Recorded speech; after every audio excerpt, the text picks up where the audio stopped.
Yercaud part 3 தான் வந்து பார்க்க போகிறோம். ஸோ நம்ம ஸ்கை பார்க் போயிருந்த இடத்துல ஆர்ச்சரி, பலூன் ஷூட்லாம் இருந்தது அப்படின்னு சொல்லிட்டு நான் ஆல்ரெடி சொல்லியிருந்தேன். ஸோ நம்ம சின்ன சின்ன கேம்ஸ்லாம் முடிச்சுட்டு அதுக்கப்புறம் இங்கே வந்தோம். ஆர்ச்சரி விட்டேன். என்னோட ரியாக்ஷன் பார்த்தீங்கனாலே தெரியும். ஒன்று கூட வந்து போய் கரெக்டாக பாயிண்ட் அவுட் ஆகலை. அதே மாதிரி பலூன் ஷூட்டும் இருந்தது. எல்லாமே நம்மளுக்கு 2 சான்ஸ் தான் தருவாங்க. ஏன்னா கூட்டம் அதிகமாக இருக்கும் இல்லையா, அதனால். ஸோ பலூன் ஷூட்டும் வேலைக்கு ஆகலை. அடுத்தபடியாக பார்த்தீங்கன்னா ஏதாச்சும் சாப்பிட்லாமேன்னு சொல்லிட்டு அங்கே ஃபுட் ஸ்ட்ரீட் மாதிரி இருக்கும். நிறைய ஃபுட்ஸ் இருக்கும். நம்மளுக்கு ஜூஸு, ஃபுட்டு, முட்டை மிட்டாய் இந்த மாதிரி நிறையா இருக்கும். நான் வந்து ஸ்வீட் கார்ன் வாங்கி சாப்பிட்டேன். ஸ்வீட் கார்ன் வாங்கி சாப்பிட்டு அதுக்கப்புறம் மோமோ சாப்பிட்லான்னு சொல்லிட்டு மோமோஸ் வந்து ட்ரை பண்ணேன். நான் லைஃப்லேயே ஃபஸ்ட் டைம் மோமோ வந்து ஏற்காட்டில் தான் போய் சாப்பிட்றேன்.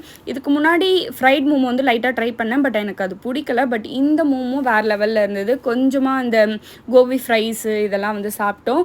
ஸோ இந்த மாதிரி வீடியோஸ் பார்க்க பிடிக்கும்னா நம்ம சேனலை கண்டிப்பாக சப்ஸ்கிரைப் பண்ணி வச்சுக்கோங்க. வேறு என்ன மாதிரி வீடியோஸ் வேணும்ன்ட்டு கமெண்ட் செக்ஷனில் சொல்லுங்கள். இந்த வீடியோவை லைக் பண்ணிக்கோங்க. Bye bye.